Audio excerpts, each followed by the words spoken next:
Well, hello again and welcome to part 3 of our Loving God series. And this is probably the most important, very possibly, of all the things that we've gone over. We talked about loving God spiritually and what that means. We talked about loving God circumstantially, but lastly, and again, it's very important, probably the most important, is about loving God unconditionally.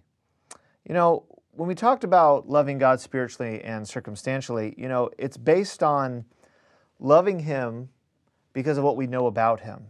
And we talked before, it's very good to recognize what God is, who God is, and what He has done for you. And we love Him based on our knowledge of Him, what we know about Him, that He is immutable, that He's never changing, that He always loves us, that He'll always provide for us. But also we love Him not just because of our knowledge, but we love Him because of our experience. We have received salvation. We have received peace and joy. We have received so many blessings from God. So how could we not love Him, right? So we kind of touched on that the last few weeks. We love Him based on our knowledge and our experience of God. But let me ask you a question. What happens when you don't have knowledge? What happens when your experience is not good? Will you still love Him then? What I mean is sometimes in our life, things happen to us where we don't know why. God's ways are not our ways. And so we don't have perfect knowledge of everything that God is doing in our lives or why things happen the way they do. Will you still love Him even when you don't have that knowledge? And do you still love Him even though the days are hard and the days are long and there's suffering? Will you still love Him then? You know, if you only love someone because of what they do for you, that's called loving with stipulations.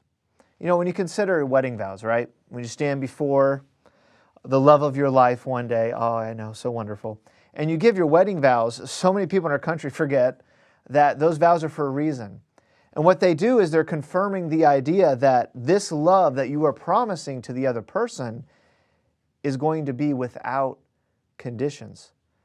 When he says in sickness and in health, for richer or poorer, for better or for worse, what you're affirming is that you are going to love that person unconditionally. Do you imagine, again, like we talked about last week about an anniversary, and you're celebrating and you bring them flowers or candy or whatever, and you say, I love you so much, happy anniversary, I can't believe I get to be with you, and I just want to let you know again that I love you today.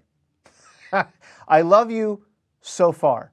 I love you in this moment. But tomorrow, if you make me mad, I don't know. I don't know how I'll feel tomorrow. But today, yeah, I love you. Would that make you feel better? Would that make you feel loved and secure? Of course not.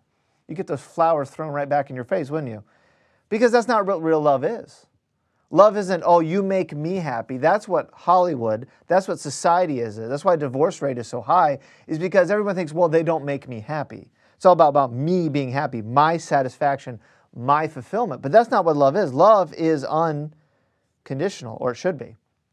No matter the circumstances, no matter the pain or suffering, the love that you have for this person will forever endure. And that is a choice.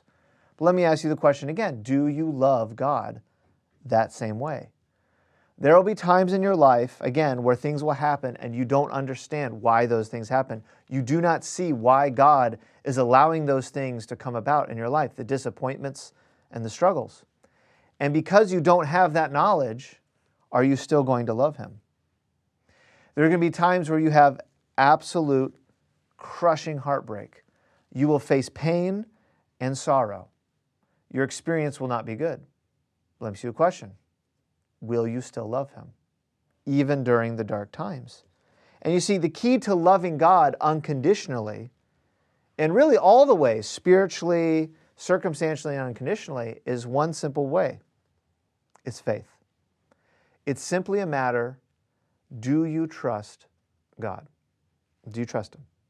Because let me tell you something, you cannot love someone if you don't trust them. And that applies to everyone, but especially your relationship with God. You cannot love God if you don't trust Him. But if you do, you will find the greatest strength, the greatest hope, the greatest peace that you have ever known. You will find that all that you've ever needed was in Him and in Him alone. And it all starts with loving God with all your heart and your soul in your mind. I hope that this has been an encouraging enlightenment to you, that you need to love God. He loves you, yes, but you need to love Him, and you need to love Him spiritually. You need to love Him circumstantially. You need to love Him unconditionally. You need to love Him for, yes, the things He's done for you, yes, the things He's promised to you, and yes, who He is. But also, no matter what comes in your life, you are determined, no matter what happens, you will always love Him. Because guess what? He always loves you and has been faithful to you and to us. And I hope that is something that you will pray. It is in your heart and my mind that the first and great commandment that Jesus Christ said is to love the Lord our God with all our heart and all our soul and all our mind. That's my prayer for you and for me, for all of us. We'll see you next time with a brand new series. And again, hope you're doing well, always praying for you, and we'll see you soon. Thank you, and God bless.